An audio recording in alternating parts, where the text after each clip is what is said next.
today with Essential Mountain Homesteading, and this time we have cute little wifey Kim, and I am super excited to have them on. Josh and I have been working together, I think, for about the last 3 weeks between his homestead and my homestead and Paul Wheaton's homestead, and we'll be making more trips together. But we wanted to talk about their dream mission of why they're doing this.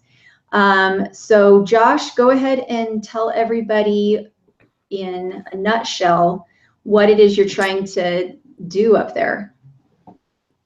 So we, for a couple of years, wanted to get to a rural lifestyle where we had more room, we had less people on boats, and we had a slower pace of life. So we've been moving in that direction the last couple of years, and we're about to burn the boats and go to the mountains. And we've kind of been working on creating a landing pad by getting cabin in there and some of the utilities and seeing a lot of things. But the goal is to live a more rural lifestyle, spend more time together as a family, and slow things down. And we feel like that moving to the mountains is going to give us those options. Okay. Now, one of the things that I know a lot of people are concerned about is that they have a spouse that doesn't really want to go along with this for whatever reason, concerned about kids fitting into this kind of lifestyle, what the local economy is going to be like, how am I going to make a living if I'm living up in the mountains, how do I do laundry? And so we wanted Kim to come on today, even though she hasn't been shown on the channel yet, to kind of talk about what it's like to be the spouse of somebody that has this kind of drive and passion to go do this thing, and what are your worst fears about what's going to happen, and what are some of the solutions you guys have come up with. So I have gotten really lucky in that Kim is as excited about this as me. I think she's more apprehensive. Her personality is more look and then leap, and mine is more leap and then look. But she's really excited about a rural lifestyle and having kids learn and grow in that environment. But there's certain comforts that she would like to maintain as we move in that direction. What are some of those comforts? What's top of your list? I mean, showering. Okay, so I got to provide a shower. It does not have to be fancy, but I want to be clean. Once a day would be optimal. Every other day would be okay. Okay, so shower is important. Washing clothes. A bathroom. Bathroom Of some sort. Working. These are top of the priority list. So how many kids are you Any guys others? taking up with you? 5. You're taking 5 kids up with you, which to me, and how big is your cabin? 14 by 40. We're not that big. And so I know that we've had this conversation before, and I'm not sure how many people have chimed into our live stream before where we talked about it, but the reason are you staying in this tiny cabin forever? Is it a stepping stone? Why did you choose the tiny cabin? What was the impetus for you to be in a tiny cabin? We did a lot of research and looked around at a lot of different options. And what it came down to was we needed a stepping stone that would allow us to give us flexibility, that we didn't have to rush and make choices that maybe we wouldn't have made, that would give us enough time to build it right and build it the way we wanted it.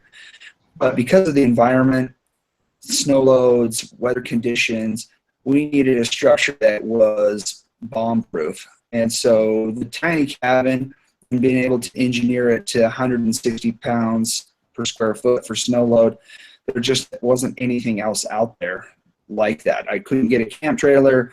I couldn't get a shipping container. So the tiny cabin gave us the space, the living space, and the comfort, and the protection from the weather.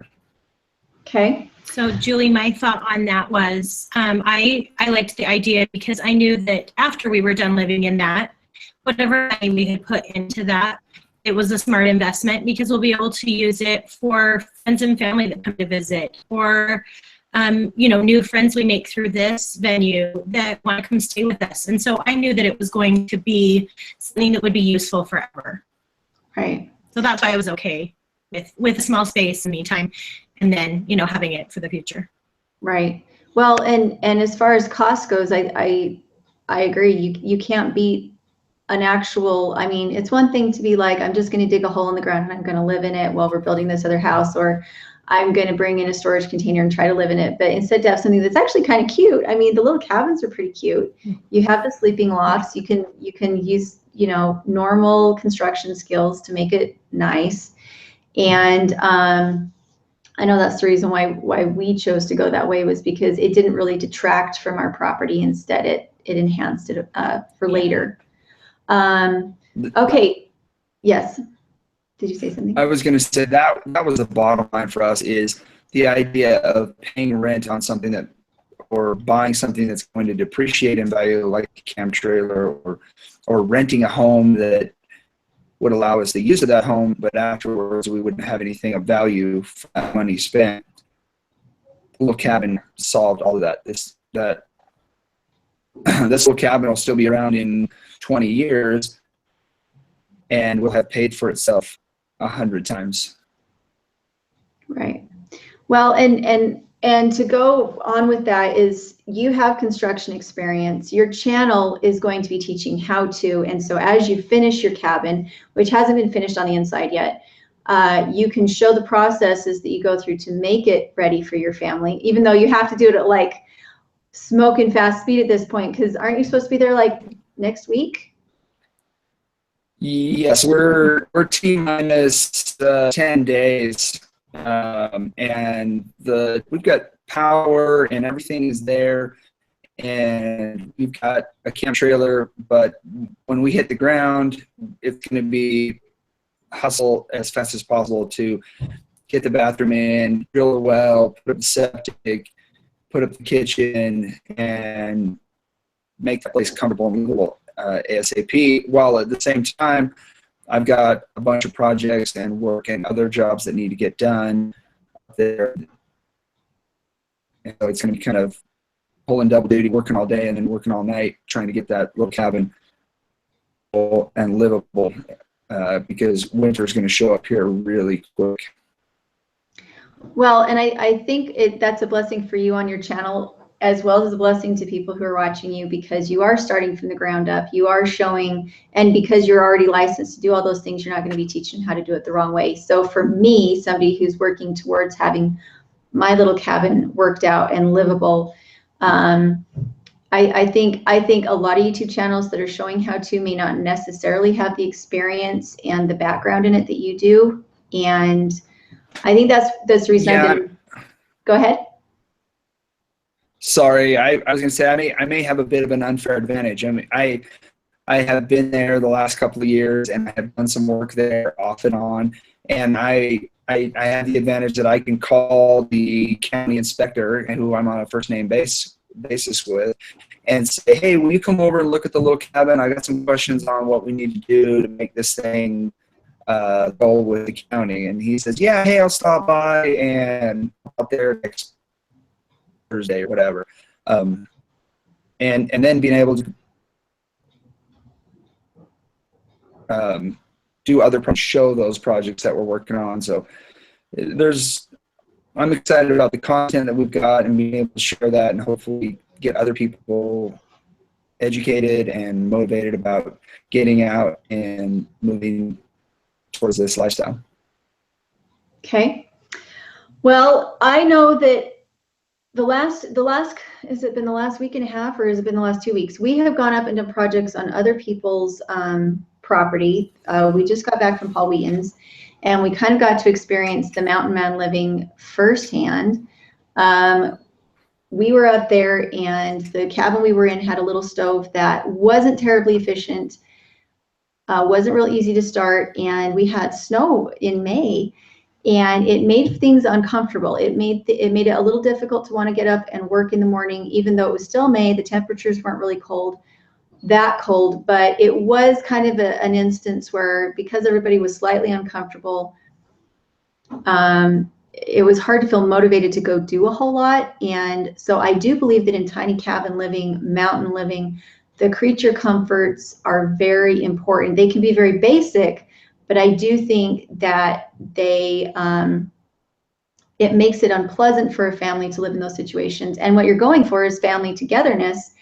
And like with Nick and Esther at Fouch-O-Matic, for 5 years, they lived in a yurt. They had their wood burning stove, and they were really quite comfortable. Even though they were in a small space, they were able to stick it out. And I think you learn as you go. I think there's a pretty good learning curve, and seeing other people do it and being encouraged by them plays a big part in that. I'm excited to see what you guys think of Nick and Esther's place and how they put it together. We've stayed with them in the summer, but I'm excited to see kind of what you guys take away from this. Because by the time we go up to Nick and Esther's, how will you guys have been at the little cabin for a couple days? No, we're gonna go right from civilization over. we're gonna go from civilization over to Fouch-O-Matic and spend a couple of days with them. And I'm excited about that because it'll give the kids and the whole family, all of us, an opportunity to spend some time with people that have been doing it a while and ask those questions and get some insight. And then we'll go from their place to our place and started moving in that same direction. So let me ask a question. Maybe a good. Go ahead. Might be a good thing. By the time they ask all their questions at Esther's Fouch-O-Matic, they may be like, "Nope, we're going back. We're going home. We're not doing this." But my hope is that we'll get some time with them and ask some questions, and it'll instill some confidence, and we'll be able to hit the ground running when we get to our place. Well, I think that here's the question that I want to know. What, for you, Kim, what is the thing that you are the most concerned about being able to handle?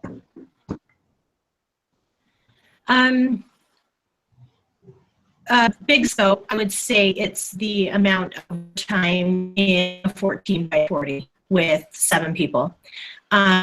In the immediate future, it's just the basic comforts of sleeping, cooking, cleaning our dishes, cleaning our clothes, going to the bathroom, showering. And the age range of our kids is, 21 and then up to a 15-year-old. So we've got kind of a wide range there. And I've had a little bit of fears about, a little one there. So. Well, I having lived on and off grid, but always in a tiny space for about the last 9 or 10 months, I won't say that your fears are ungrounded, because it can be, for one thing, you're changing your whole routine. Your whole routine is about to change. You're leaving friends and family, and you're leaving modern conveniences, both. And so it's not like you're just leaving. It's not like you're just moving to another state. You're actually moving to another state, and you're also picking up this completely unfamiliar lifestyle. And I think that the biggest thing that helped me when I first started living in a tiny space, and to some degree off grid, because we were in an RV, we weren't actually hooked up. You had to be careful about water. You had to dump your toilets and your gray water instead of being able to just flush it and have it go away. And so for me, it was change as little as you can about your routine at first and about your diet. Try to just keep things comfortable. Use paper plates and plastic forks. I know that sounds horrible to all the environmental people out there. They're like, "Oh, you're wasting so much to do that." But for us, having something like a compost pile that we could put paper plates in, or having a burn barrel to be able to burn extra paper and that kind of thing, was very helpful. But being able to not have to use a lot of water to wash dishes, instead being able to throw things away and only having to wash cooking pots was a big deal. And then we scaled way down on clothing and sheets. Like we had 2 pairs of sheets for each bed, and that was it. Like we got rid of all the rest of the linens. We had just enough towels just to fit in the drawer, enough towels and washcloths to fit in a drawer. And then we had somewhere between 3 and 5 actual changes of clothes for us and the kids, more underwear and socks than that, but everything else, you had like 3 pairs of pants, maybe 4 or 5 shirts, and they were all in dark colors, so that when they were out playing and then you had to go somewhere, they didn't look dingy because the clothes didn't show. And then instead of having like several laundry baskets full of laundry that would just keep piling up, instead you ran out of clothes and you just went and did laundry when you were on your last pair of clothes, so they weren't taking up too much space. I know for me, the simplicity of having not a lot of belongings. We did Rubbermaids, so everybody each had a Rubbermaid, and they could have as many clothes and toys as would fit in that Rubbermaid, and you didn't have anything but that Rubbermaid. And something we called a to-go bag, and that was like a little bag for everybody that would have toys that they could take when we were in the car. But unfortunately, really had to scale down. Say it again. I think that's fortunate, not unfortunate. I think that's a good thing. Less stuff is a good thing. I'm going to have to videotape some of the packing process, because I did go get some Tupperware bins, and each of the kids are going through their stuff trying to figure out what to take, and it's quite a funny process to watch this downsizing. But I'm excited from what I know about Healthy Minded and things like that. The place we want to get to, it is not being surrounded by too much stuff. So that's part of the process for me. I'm definitely not going to say it's been easy for the kids or I, but it's going to be part of the learning process. So we're excited about that. Well, I did have one question though. With dark colored clothing, everybody's always said do light colored clothing with ticks and bugs, right? Well, it depends on what season you're in. Like there's more ticks at certain times of the year. You do a tick check every night, and you can see the ticks easier on white colored clothing. But if your kids aren't like running through sagebrush, your place seems kind of bare of vegetation, and usually you're going to have a tick problem closer out, like where you've got a lot of brush to run through. But with that, I know that in high tick places, your kids are going to get ticks on them, and you do tick checks. But for me, the reason that I really stick with the dark clothes is that if I have to go out in public, it's hard to be off grid. You don't have a lot of water, and you really do get dirty really fast when you're out in that environment. And it's embarrassing to go into town with a white t-shirt on that has so many stains from all the playing, when if you were wearing a black shirt, none of those stains would show. So I would bet that's something that you figure out within your first week. With all the time that we've been up there, we didn't see any ticks, but you guys have been up there last summer. Did you guys have a problem with ticks? I didn't see ticks, but holy moly, mosquitoes. There's a certain season where one of the kids was rolling around in the freshly dug dirt. She thought it was a lot of fun, and she was seriously covered head to toe. And then there's a bunch of flies, but those are just more pesky. But the mosquito tick, I am concerned about. I know that when we've spent a lot of time out in the woods, we just layered up on, like, we wear multiple layers. And unfortunately, I think in those areas, it's one of the reasons camping is not my favorite thing, is because in those areas you do get a lot of pests, you do get a lot of bugs. And my opinion, this is my opinion from having been in like Mississippi and Florida for a while, is that a lot of times they'll have this enormous porch that is screened in so that you can spend outdoor time during those fly infested and mosquito infested times. And you can still be outside, you can still get cooled off and everything, but the flies and the mosquitoes can't get in because of the screening. Because I'm not sure you can fight that unless you're spraying a bunch of really noxious stuff on your precious children during certain times of the year. I do have a bug shirt. I will say that I do have a bug shirt that I use that is very nice, but in the heat of summer, it's like, do I want to die of heat stroke because I'm wearing this extra layer, or do I want to die from mosquitoes? And it's kind of a toss up. Anything else? Oh. I want to been there. One of the things that I'm concerned about is managing stress with all of this environmental change. Having been around the world, and environmental change doesn't affect me, but I know it's going to affect the kids, and it's a real concern. It's something I'm really concerned about.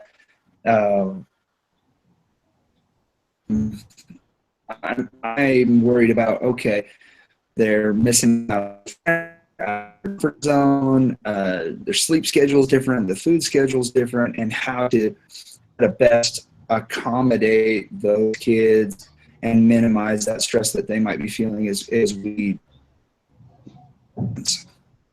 My best advice, again, from having done not only the tiny space, but also the traveling at the same time, which was a very different shift for us. The traveling was hard after being stationary. The biggest thing was to give plenty of chores and also to continue their schoolwork, because having a structured day to where you get up in the morning, you read scriptures, you have breakfast, and you start on school gives them these blocks of time in which their brain has to focus on something besides their misery. And then it turns out that they're like, when they're done with their school, the misery is over. So now they want to just go find something fun to do. And if you can break those times of play up with purposeful chores, some really fun projects where it's like you were talking about building your treehouse for your kids, if there's a point where they can help with that, we could not have been doing what we were doing in the tiny spaces and with the traveling if I had not still been doing school. And it doesn't mean it needs to be highly intensive school. It just needs to be some point where you reassert your control as a parent and say, I'm still the boss here. You're going to do this thing that I've told you to do. And it just gives them that difference between play and work, and that just because they're at the cabin doesn't mean everything should always be play. Yeah. I think that's great advice, and getting them involved in those activities and getting on a schedule. I think that's great advice, and just start at the same time every day, eat at the same time every day, and try to make it as uniform as possible as quickly as possible. And I think, for my kids, it was really exciting for them to feel like they kind of felt like they were living in a playhouse when we transitioned from one place to another, and allowing them to each have their own little box of things that they set up, and they get to decorate their part of the cabin. But specifically that they have to then tidy that part of the cabin. They have to make their bed every morning, making it simple for them to make their beds. I love to use duvet covers, because any child, the sheet doesn't need to be straight because it's on their blanket. And so the duvet cover gets pulled up and it looks nice. It looks tidy. They feel like they're the grown up in their little tiny house. And allowing them to participate with cooking, allowing them to participate with cleaning, so they take ownership in the building. All of those things, especially in a tiny space, if you don't stay tidy, you're going to kill each other. And it's not easy, because for one thing, one problem that we didn't have was that we didn't have access to our stuff. We didn't have it in a storage container next to the house where we could just keep going getting stuff as we felt like we suddenly wanted it. Instead, we were kind of stuck with what we had. And as we've been home, we've noticed that having access now to our storage space, I keep having to bring stuff over to sort through it. And now suddenly our actual cabin is quite cluttered, and also the RV is cluttered. And now we have 4 pairs of dishes out instead of just 1 plate for each child. And so everything gets used instead of just getting washed as we have it. And so if you want your stuff around so you're not having to purchase more stuff, but there might need to be like we only open this box once a month. Everybody get what you want because I'm locking it again type of a thing. Yeah, I can see that. So let's see. On our list, so we went up to Paul Wheaton's. We took the heavy equipment that you will also be using on your site. And we got to look at some of his tiny spaces. We got to look at some of his berms. He still has the Kickstarter up so that you can watch his live PDC and be able to type questions and stuff like that. If you want to learn about permaculture, that link is in the description below. But Josh, what did you think of the massive berms and some of, do you think that you would implement any of the, like, honestly, like not making anything up, what part of it would you actually implement on your homestead? I really enjoyed being up at Wheaton Labs. There was so much good information, and it was great to spend time with Paul and to pick his brain and learn a lot of things that could really be helpful around our place. Like you said, the first one was the berms, wind and snow drift, and some of those things would all go away if we had the berms. And so first priority is to start building those berms where we can, as we can, with the dirt and whatever. And some of the others was the willow feeders, the composting toilet. It's not really a composting toilet. It's something different. Something different, but it makes perfect sense. It's really usable. It's comfortable. It could get us by until I get a septic system in and get plumbing tied up in a little cabin. So I learned a lot there. It was great to pick his brain. The thing I was most excited was the rocket mass heater. Once you see it, and it really makes sense. I don't know that I'm going to be able to go back to a wood burning stove now that I've seen the rocket mass heater. It's so efficient, and the thought of being able to burn a small fire and retain heat without having to keep that fire raging all the time seems just like an absolute no-brainer. So, well, and we get to go ahead. Sorry, I was just going to say, it was great to be able to see it and touch it and ask questions about it. It's the direction I would like to go. And Julie, I loved the showers. Were they pretty? I loved the showers. Were they so pretty? They were awesome. Like, that's doable. Like I said, it doesn't have to be fancy or anything plush. It just was privacy and water. So I loved them. Well, and they were beautiful. I think so much of what they did, like the way that Paul does his bathrooms, there's never any smell. You really don't smell anything. There's no water involved. But I think more than anything, it is the aesthetic. The way they've done that. Nick from Fouchamatic helped with the new willow feeder that they're calling Willow Wonka. And Josh does have a video of that up on his channel if you guys want to go check it out. Again, it's Essential Mountain Homestead. I do have the link below. He took a video of that's not what it's called. The Willow Wonka willow feeder. Nick helped build that.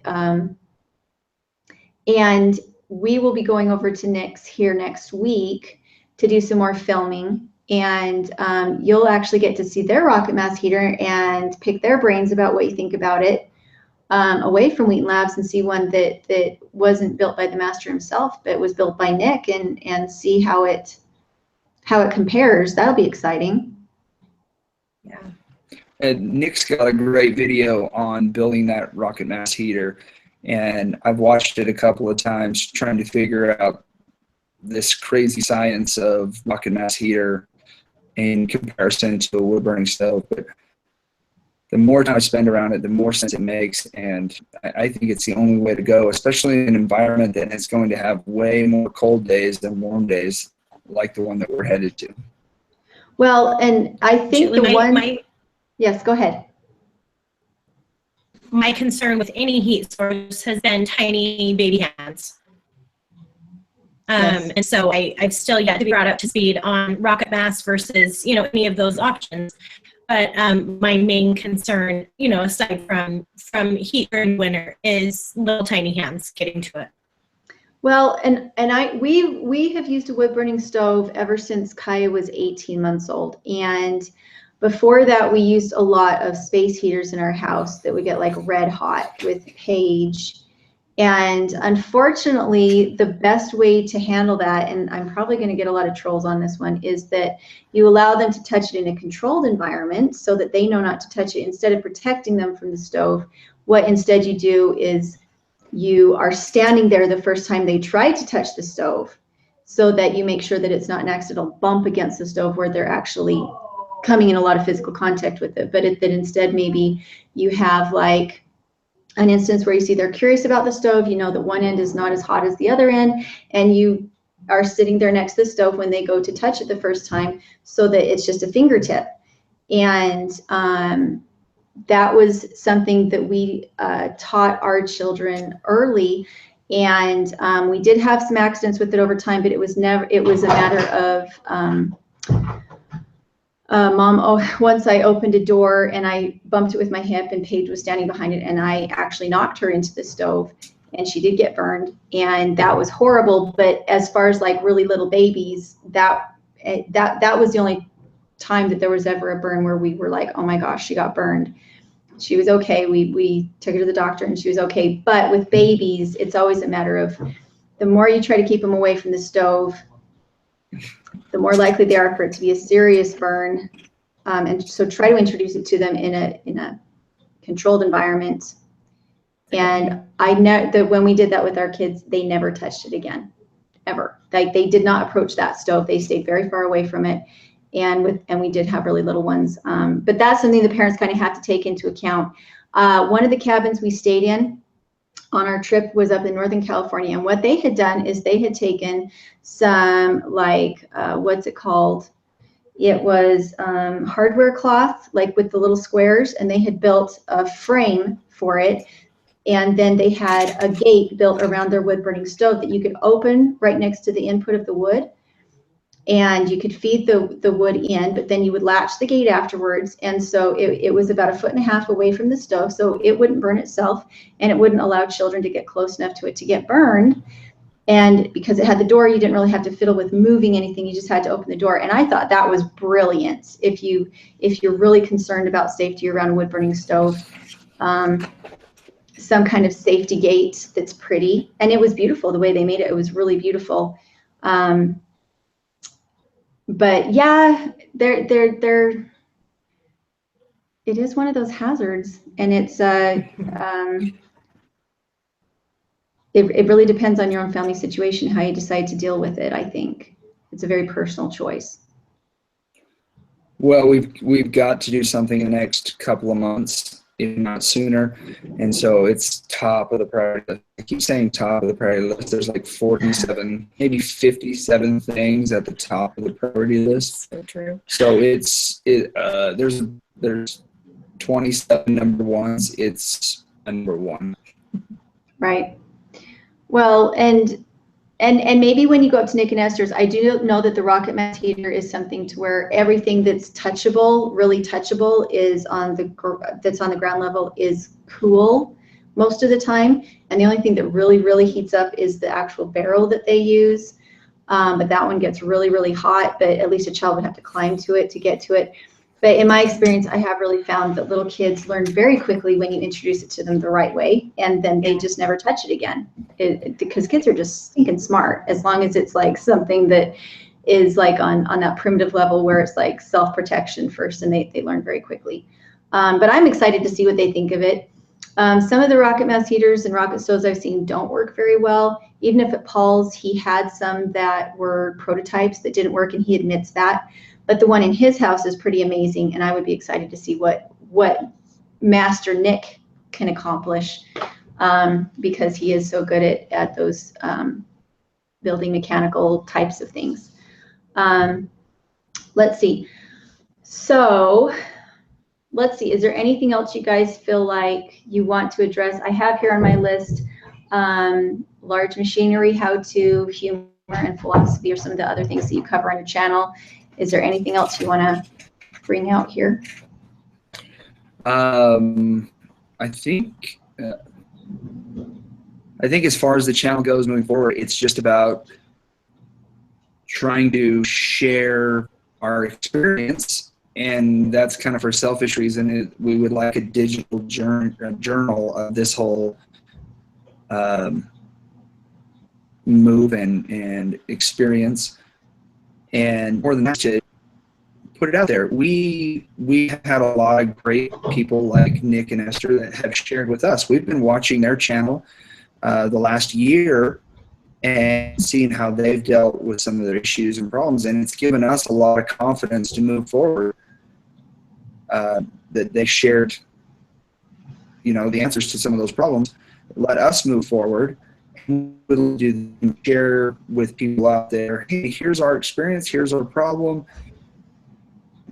Maybe that works for you, maybe it doesn't, but we overcome moving forward, and you can as well. Okay, and I don't remember. I think where. Go ahead. Oh, sorry, Julie. Go ahead. Just going to say, I think where we're a little bit unique is, with Josh's skill set, I feel so confident in taking this journey with him, because he's got so many skills in construction and excavation and everything he does. He does really well, and if things he puts a lot of time into learning them and practice them. So I feel really confident with that. I think where we're unique too is the size of our family. I think it'll be helpful for anybody else wondering about doing this if they watch our crazy life, and we're able to do it with kids and the seasons that, hopefully it'll mother. We can find some good friends to motivate along the way. That anyway. Well, and yeah, I was going to add to that. Go ahead. I was going to add to that and say that like Nick and Esther, they've got kids out there, and we've got tons of kids too. I think that's the hard part. I think the thing that scares most people is the kids, and we want to get the kids involved and having those experiences and learning those skills, and I'm actually really excited about sharing that and I hope that inspires others to get the kids off the couch, turn off the TV, and get out there and learn and grow. And I'm excited about in regards to the channel and in this move to the mountains. Well, and I think one of the nicest things about the YouTube community, when you do go off into the woods like this, is that you meet people on channels that have so much in common with you, and when you get to a certain point, you get to go out and meet them, and it really feels like your community comes full circle, and that not only did your homestead bring you maybe some financial freedom, but also it brought you like-minded people that you care about, and that kind of, I don't necessarily think they replace real personal in-person friends, but it does give you a feeling of purpose and community that sometimes it's hard to find in your local area, because for whatever reason. And so it's kind of exciting to watch you go on this journey, and as you meet more people, and it's just really fun to see people do collaborations. Like, I mean, would you have ever thought, hey, I'm going to go do a collaboration with Nick Fouch, and this is going to be so fun, and yeah, we're just going to go totally hang out because we have so much in common.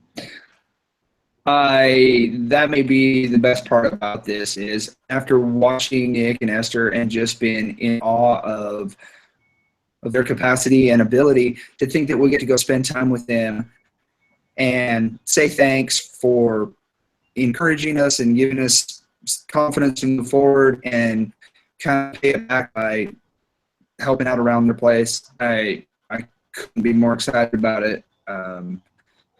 It's going to be great. I'm really, really excited about it. Yeah, I think it'll be awesome. So I've covered everything on my list. We want to go and see if there's any questions. I haven't looked at questions yet. So let's see, guys, if you want to actually ask questions, Laurie Family Homestead said, we want to make sure our kids are safe and taken care of. We just want them to experience nature. Our kids are very supportive and we are truly blessed. Now, Laurie Family Homestead is another channel that is doing a similar kind of journey, but they're traveling from Florida to Idaho.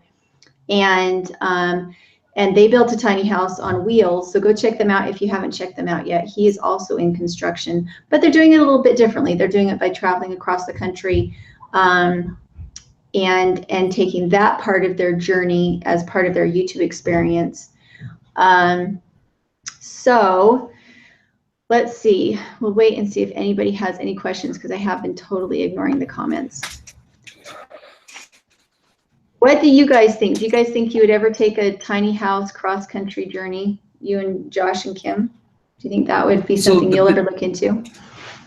The biggest thing is going out and doing these collaborations and meeting with people, whether it's been Robbie Ranch or Dirtpatcheaven or Nick and Esther or Wooden Labs, is I really like going out and meeting new people and learning new things and their ideas and their systems.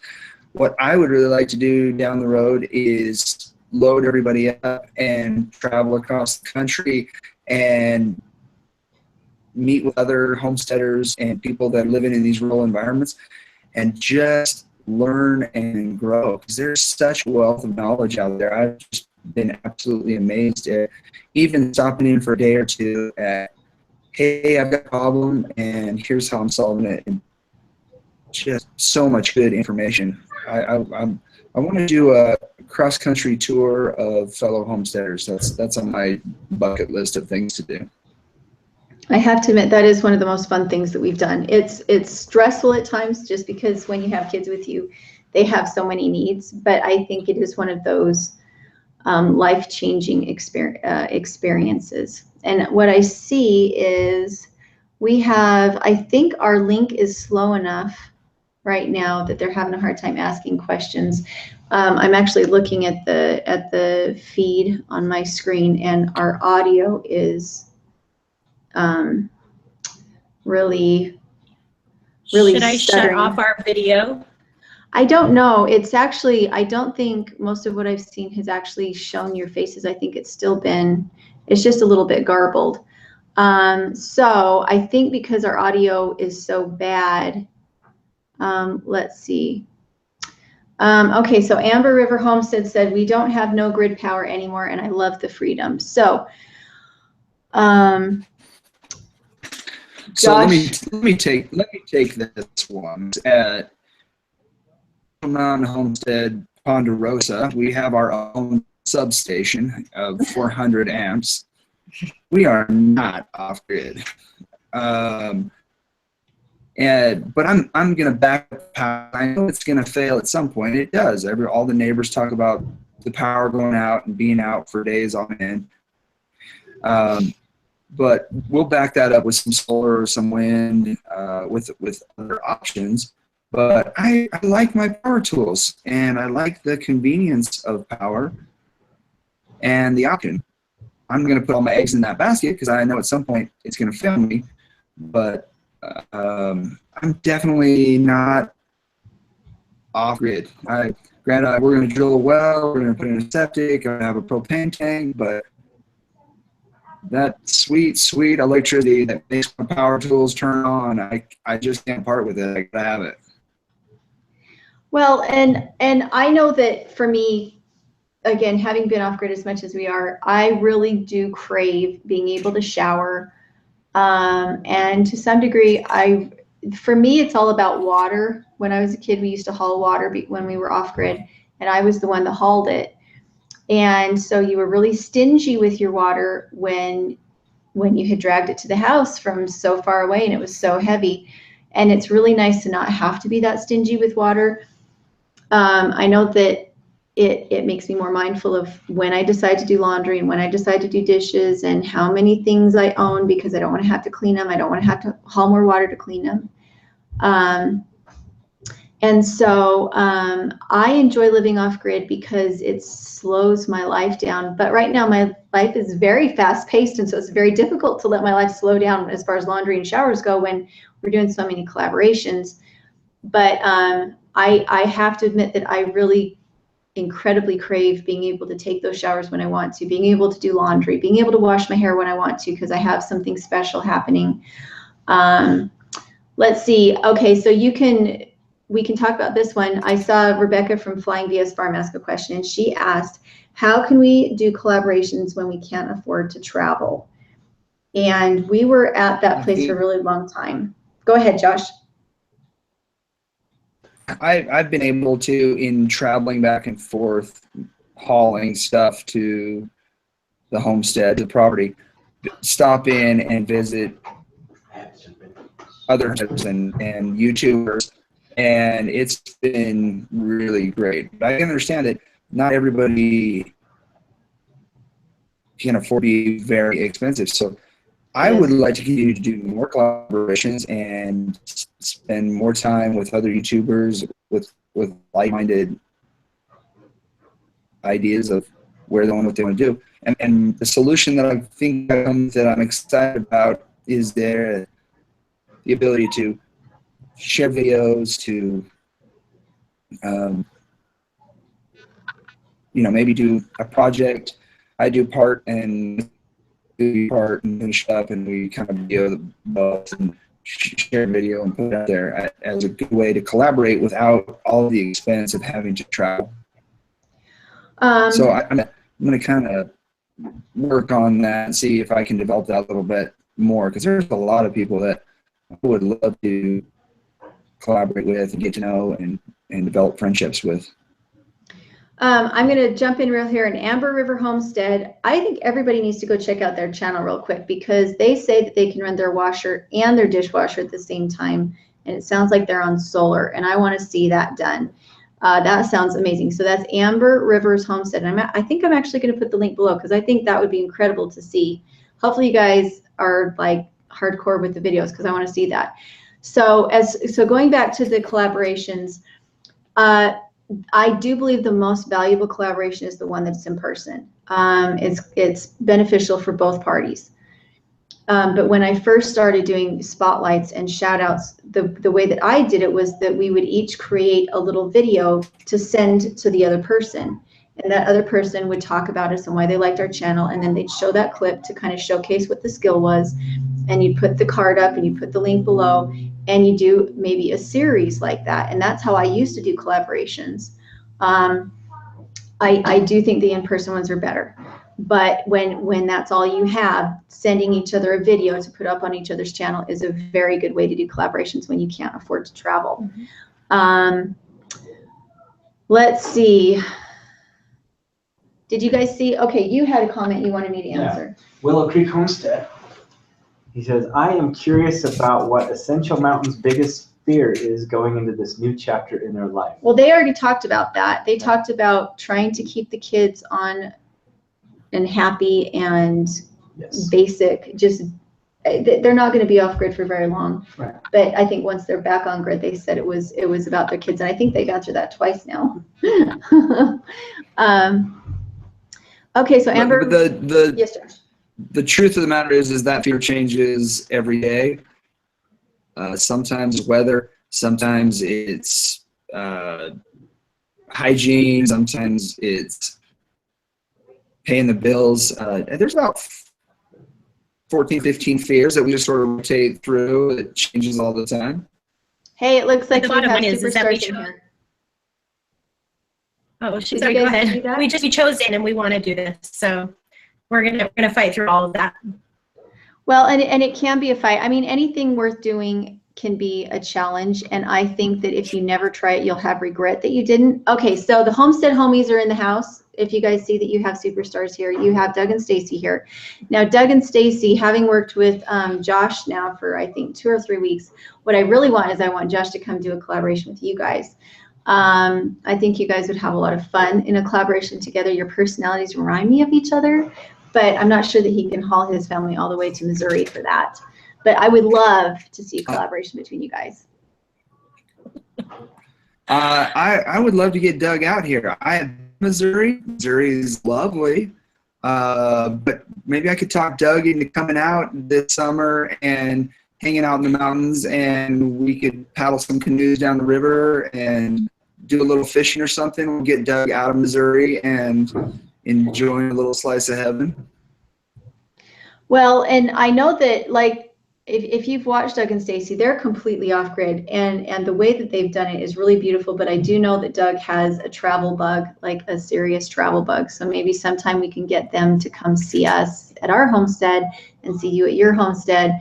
And I think that would just be incredible, because if they came and saw us, it would be just the same as them being at their place. But if they came and saw you, it would be like luxury Hamilton's, you know, the Ritz, because you have your enormous power generator system. What is that called? What is it? 400 watt? What was it? 400 amp system. You know, you get your hair goes out like this just walking in the door. It's not bad. It's the Essential Mountain Homestead substation.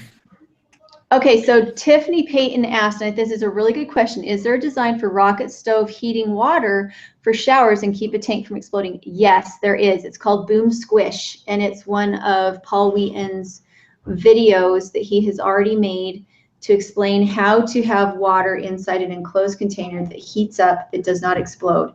And they do use one at Wheaton Labs that is a rocket stove to heat the water in their showers. And I did do a little video about it a while ago, but if you go to permies.com, you should be able to find the link to their, I wish it was easier to find the links on Permies, because sometimes it's not intuitive to find what you're looking for, but I'll try and find the link for the shower and put it in the description below, if maybe you can help me remember to do that. Let's see. Do you guys see any other questions that you want to answer? I don't know if you can see from your end. We can't see any questions. We're not seeing any of the questions. Okay. Let's see. What were some of the others that people were asking? You guys have backups of power, propane. You're going to have a wood stove because your area is very cold and treacherous in the cold. Here's another question. Go ahead. We're leaning away from just regular wood burning stove and towards the rocket mass heater. Talking to a lot of people in that environment, they're burning 10 to 12 cords of wood every winter, which is an unbelievable amount of work to collect and put up and stack, split, all of that. If we could get a rocket mass heat, we could trim that way down, save ourselves a ton of work, and burn a lot less wood. So definitely going to burn wood, but we're trying to do it as efficiently as possible. And I do think it's so important to have backups. I think we always have backups because we're in a similar climate. We have kerosene heaters, we have white gas heaters, we have propane, plus we have the wood burning stove, plus we have electric. Okay, so here's another one. So Amber River Homestead said, we use a Samlex Evo inverter. It's 4,000 watts. So they're the ones who have it sounds like an amazing solar setup. But then we also have, okay, so Doug and Stacy have this really cool off-grid shower that they're setting up. I think they said that it was like in a Japanese spa or something. It's made out of bamboo. And so they're going to be putting that up. They just put up a summer kitchen. They have their greenhouse, and now they're doing a shower. And they said, wait till you see our hot water setup for the shower. And I'm incredibly excited to see, because I know a couple years ago when I was talking to Stacy, she said that her solution was that because she worked in town, she had was it a gym membership? I don't remember. I think it was a gym membership. And I've talked to a lot of other off-gridders that they will get a gym membership in the town that they work in so that they can shower before going into work when they've been living off-grid. And John does that right now. He has a gym membership so that before he goes into work, he can shower. With the side benefit of working out. Okay. So Off-Grid with Doug and Stacy said, how are you going to cook? Are you guys cooking with propane, Josh? Yes. Initially, we're going to do the Camp Chef to get started. And then is we've got the rocket mass, and then possibly a wood cook stove. But we're still kind of exploring that. So I'd like to hedge our bets where we're set up for propane, but we're backed up by wood burning of some kind. Okay. Well, And possibly even. Go ahead. I'm sorry. And then by electrical, so that we've got those three options depending on what's working and what's most convenient. What I'm excited about, I think this was a really fun conversation, and I'm hoping that you guys will start a live show. I don't know what time you would pick, but do you think there's a possibility you guys will be able to do a live show yourselves on your channel? There's I've got to do some cellular amplifiers to increase our cell signal, and then we could probably. I think it's going to be tough to have a good quality live show, but I think we'll kind of experiment with it and see how it goes. At least at home, I'm sure if we went somewhere, once a week to do that, that would be doable for a live show. Right. Well, I know that's what we've had to do. We've kind of had to go into town and find like a coffee shop or something at certain times. But I think it's really fun to be able to have this kind of dialogue and get more ideas. Like with Amber Rivers Homestead, I'm intrigued by the idea of what they're able to do with their solar. I personally really enjoy being off grid, but because of my business, I have to be able to charge that computer, and I have to be able to turn on the Wi-Fi at times in order to upload things. And when I have to drive somewhere else to do that, there's a huge bottleneck. I know OffGrid with Doug and Stacy, they manage it by charging things in their truck and that kind of thing. I must not be as hardcore as OffGrid with Doug and Stacy, because I struggle with that. It might have something to do with the fact that I have kids to chase, but I mean, Doug and Stacy have a lot of animals, more than we do right now. So I do think that it can be tricky, the off-grid situation, when you're trying to make a business online. Hey, Helios. Anyway, for everybody who's interested in in tiny house that's going to be traveling, those kinds of adventures, go to see Laurie Family Homestead. If you want to see totally off-grid, go see OffGrid with Doug and Stacy. And if you want to see a family just starting out in mountain life with what I think is one of the better systems that I've seen set up, as far as like you guys, you had your power before you went up, you had your cabin, you're not living in a tent doing this. I am really excited to see you guys be successful, and not only be successful, but then to move out of the tiny house into something bigger that you've built yourselves. I think it's a huge adventure. And I think you've planned it out a lot better than a lot of people have. And so I'm trusting that you're going to have some amazing videos. So everybody go check out Essential Mountain Homestead, Essential Mountain Homesteading, not Homestead. And I will have their link in the description below. If you want to participate in Paul Wheaton's live streaming PDC, that is also in the description below. And I'm going to go look up, let's see, I think I'm going to look up Laurie Family Homestead and put their link below, as well as Amber Rivers Homestead and put them below. And OffGrid with Doug and Stacy, I think I'm going to go find those and put them below, just for those who are watching the rewind, because for anybody who's interested in living off grid, I think those are all good people to go check out. And any last words, Josh and Kim, before we say goodnight? No, just thanks a bunch. It's great to have great friends like you to share our problems with, and to give good feedback, and to instill confidence in us and keep us going. So thank you very much. Well, thank you. It's been super fun to hang out with you guys. And I'm super excited to meet Kim in person instead of just on the phone. When we actually get to that point, it'll be super exciting. So everybody go check out Essential Mountain Homestead and all the others that I've linked below. And good night. Thanks, Julie. Thanks.